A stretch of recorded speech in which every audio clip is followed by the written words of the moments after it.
الرحمن الرحیم لاکھوں کروڑوں درود آقا علیہ السلام کی ذات اقدس پر جو وجہ تخلیق کائنات ہے۔ معزز ناظرین، MM news T V channel کے پروگرام بازگشت کے ساتھ میں ہوں آپ کا ہوسٹ گلزار چوہان۔ آج 3 دسمبر کا دن یوم معذورہ کے حوالے سے، آج کا دن معذوروں کے حوالے سے پوری دنیا میں منایا جاتا ہے، تو حافظ آباد میں آج اس خاص دن کے حوالے سے ایک ایسی شخصیت ہمارے ساتھ موجود ہے جنہوں نے اپنی معذوری کو کمزوری نہ بلکہ اسے طاقت سمجھا اور اس طاقت سے کے بل بوتے پر معذوروں کے لیے اور خواتین کے لیے خاص طور پر کام کیا۔ میری مراد محترمہ رخسانہ بھٹی صاحبہ، آپ صدر ہیں ویمن لیڈرشپ آرگنائزیشن حافظ آباد کی، گزشتہ 2 مرتبہ ضلع کونسل حافظ آباد کی ممبر رہی، اس دور میں بھی کونسلر ہیں بلدیہ حافظ آباد کی۔ میں سب سے پہلے محترمہ آپ کا انتہائی شکر گزار ہوں کہ آپ نے اپنے قیمتی وقت میں سے ہمیں وقت دیا۔ تو میں پوچھنا چاہوں گا کہ اسی حوالے سے کہ سماجی خدمت کا جو آپ نے سلسلہ شروع کیا، یہ کب سے شروع کیا آپ نے؟ جی بسم اللہ الرحمن الرحیم۔ سب سے پہلے تو میں آپ کی شکر گزار ہوں کہ آپ نے مجھے اس قابل سمجھا۔ تو جیسا آپ نے ابھی بات کی ہے کہ آج 3 دسمبر معذوروں کا عالمی ڈے ہے، تو آپ جانتے ہیں کہ میں بھی معذور ہوں، لیکن میں نے اپنی معذوری کو اپنی کمزوری اور یہ میرا شوق تھا کہ میں اپنے آپ کو ایک مثالی اور ایک پاورفل خاتون سوچ رہا ہوں، اور میں نے اسکول زمانے سے اپنے یہ سماجی کام اور دوسروں کا درد محسوس کرتے ہوئے کام کا آغاز کیا اور مختلف NGOs کے ساتھ اور تنظیموں کے ساتھ کام کر رہی ہوں۔ 3 دسمبر کے حوالے سے ہم ہر سال کوئی نہ، میں یہ پوچھا میں نے کہ کب سے شروع کیا آپ نے؟ یہ تقریباً میں 1991 سے۔ اس وقت آپ کی عمر کتنے تھی؟ تقریباً 16-17 سال۔ اچھا، 16-17 سال کی بچی ایک اسکول میں پڑھتی ہے؟ ہاں، اسکول میں اسی۔ اچھا، اور اس وقت میرا پہلا جو پروگرام تھا پاکستان میں، اس وقت پچھلی پہ ایک پروگرام چلتا تھا معذوروں کے حوالے سے صبح کے ٹائم، اس کا نام تھا روشنی۔ جی روشنی میں ایک میں نے خط لکھا اور خالد جمیل صاحب اس میں ایز اے میزبان تھے۔ اچھا، تو انہوں نے میری کافی حوصلہ افزائی کی اور اس سلسلے میں آگے اس سے آپ کو حوصلہ ملا آگے کام کیا۔ پھر میں نے بنیاد ایک تنظیم ہے جو کہ خواتین کے لیے، معذور بچوں کے لیے اور غریب نادار لوگوں کے لیے کام کرتی ہے، اس کے ساتھ میں نے تقریباً 10-12 سال کام کیا۔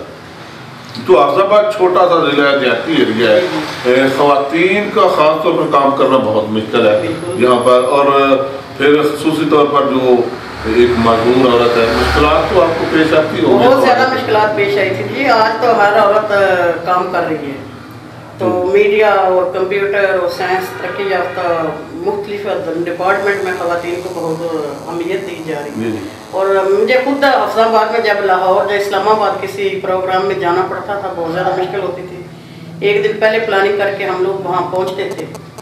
انہی پروگراموں کے سلسلے میں میں نے کئی تنظیموں کے ساتھ ممبرشپ لی، اور پھر ان کے پروگرام میں یونیسیف، یونیسکو، ورلڈ بینک جو بھی ہمارے ٹریننگز پروگرام ہوتے تھے، ان کے لیے میرے لیے سفر کرنا مشکل تھا، لیکن شوق تھا کہ کرنا ہے۔ محنت کے بغیر تو کوئی کام بھی نہیں ہوتا۔ اللہ تعالیٰ کا شکر ہے کہ اکثر خواتین کے کام کرنے میں گھر سے مخالفت ہو جاتی ہے، رشتہ دار مخالفت کرتے ہیں، آپ کو کوئی ایسی مخالفت کا سامنا کرنا پڑا؟ ہم مخالفت بھی ہوتی ہے، لوکل سطح پہ بالکل اصلی مخالفت ہوتی ہے گھر سے ہے۔ شروع میں میرے بھائیوں نے بھی اعتراض کیا کہ ہم لوگ گاؤں میں رہتے ہیں، لوگ کہیں گے کہ بیٹی کی کمائی کھا رہے ہیں، یہ ہیں وہ ہیں، لیکن الحمدللہ میرے والد صاحب پڑھے لکھے، انہوں نے میرا ہمیشہ ساتھ دیا اور حوصلہ افزائی بھی کی۔ آج میں جو کچھ ہوں ان کی محنت سے، وہ ہر جگہ پہ میرے ساتھ آتے تھے۔ آپ کے میاں طیب صاحب انتہائی ایجوکیٹڈ پرسن ہے، اور میں سمجھتا ہوں کہ بڑی ان کا ایک نام ہے اور ورک ان کا جو انہوں نے مختلف شعبہ جات میں کیا، تو ان کی طرف سے تو نہیں کوئی مخالفت؟ بالکل نہیں۔ جب ہماری شادی ہوئی تھی اس وقت میں ممبر ضلع کونسل تھی۔ اچھا، یہ میں 2001 کی بات کر رہی ہوں۔ 2002 میں جب ہماری شادی ہو گئی، اس کے بعد 2005 کے الیکشن میں میاں صاحب نے صاف ظاہر ہے اگر وہ اس وقت چاہتے تو میرا کام ختم بھی ہو سکتا تھا، لیکن انہوں نے مجھے کلی طور پہ اختیارات بھی دیے، ساتھ بھی دیا، اور اگلے الیکشن کی میری ٹوٹل پلاننگ کی۔ اچھا، اور ابھی بھی میرے سارے کام میں وہ شامل۔ میاں صاحب پلانر تو ہے نا جی، اس میں کوئی شک نہیں ہے۔ تو میں پوچھنا چاہوں گا کہ آج کے دن کے حوالے سے معذوروں کے لیے آپ نے کوئی خاص کام جو کیے ہو اس سے پہلے؟ بالکل، اس سے پہلے ہم ہر سال کسی نہ کسی جگہ پہ، پچھلے سال کی بھی ابھی میرے پاس پک ہیں، میں آپ کو دکھاتی ہوں. ہم نے پریس کلب میں ایک بہت اچھا سیمینار کرایا. اس سے پہلے بھی کبھی لیڈیز کلب میں، جناح ہال میں بہت زیادہ گیدرنگ کے ساتھ ہم اپنی تنظیم کی طرف سے نبینہ افراد کو اسٹک وغیرہ دینا، وہیل چیئر دینا، ان کے لیے اچھے کھانے کا انتظام کرنا، حتیٰ کہ جو معذور بچے میرے پاس آتے تھے ہم ان کے ٹیے کا بھی انتظام کرتے تھے. اس دفعہ جیسا کہ آپ سب کو پتہ ہے کہ میری کمیونٹی کی ہم باضابطہ پروگرام نہیں کرا سکتے، لیکن کارنر میٹنگز میں ہم اس دن کی روشنی پہ بات چیت کر رہے ہیں. میرے ساتھ جو باقی خواتین ہوا کر رہے ہیں، یا جیسا آج آپ آئے ہیں کہ بالکل لوکل تنظیموں کو ایسے تہوار کا، ایسے ڈے کا خصوصی اہتمام کرنا چاہیے اور ایسے لوگوں کی حوصلہ افزائی بھی کرنی چاہیے. لیکن میں سمجھتا ہوں کہ حافظ آباد میں خاص طور پہ اس دن کے حوالے سے آج کسی بھی تنظیم کی طرف سے کوئی پروگرام نہیں ہوا، گورنمنٹ نے کوئی پروگرام ارینج نہیں کیا. یہ بھی بے حسی سے میں کہوں گا. اس حوالے سے آپ کیا کہنا چاہیں گے؟ بالکل مجھے بہت دکھ ہوا ہے نا کہ اس دفعہ ہم نے نہیں کیا تو کسی نے بھی نہیں کیا. اسپیشل ایجوکیشن والے اسکول میں کرتے ہیں، وہ ایک ان کی ڈیوٹی کا حصہ بن جاتے ہیں، اور اسکول کے اندر ہی مطلب ہے بچوں کے ساتھ کوئی پروگرام شروع کیا.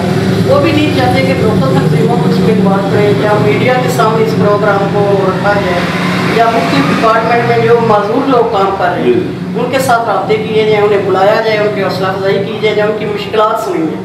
اس میں بات چیت ہونی چاہیے، ان کو اجاگر کرنا چاہیے. تو حکومتی سطح پر معذوروں کے حوالے سے جو اقدامات کیے جا رہے ہیں، کیا آپ اس سے مطمئن ہیں؟ جی میں بالکل مطمئن نہیں ہوں.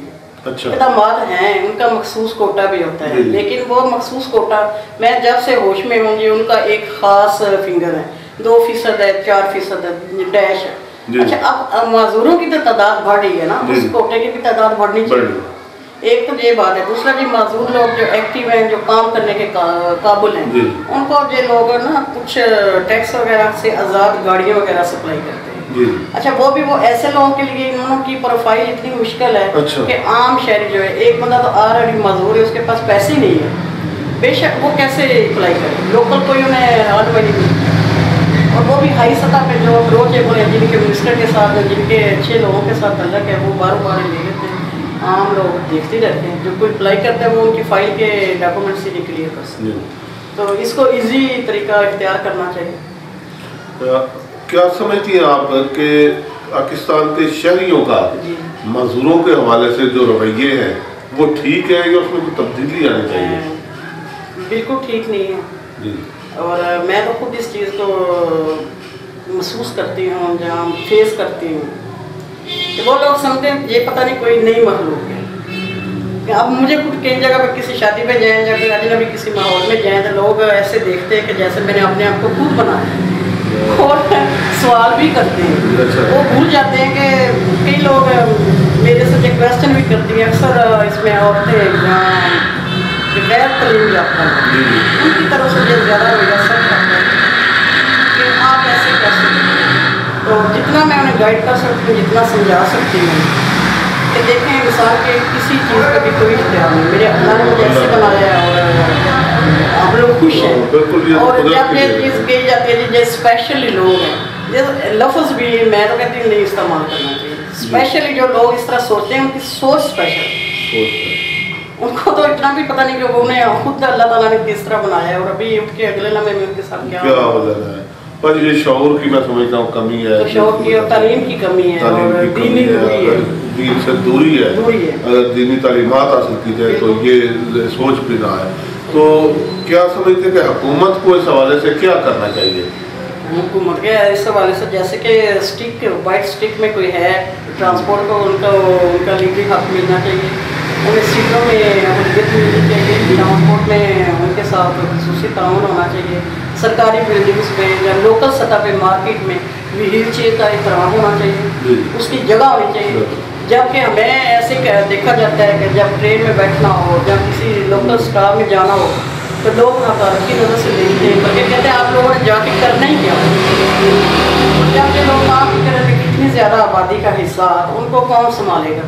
ایک وقت ایسا آتا ہے، میرے پاس ایسے بھی معذور بچے آتے ہیں، بالخصوص خواتین آتی ہیں کہ جن کے پیرنٹ شرمندہ ہو گئے ہوتے ہیں کہ ہم اپنے ساتھ ان بچوں کو کیسے لے کے جائیں.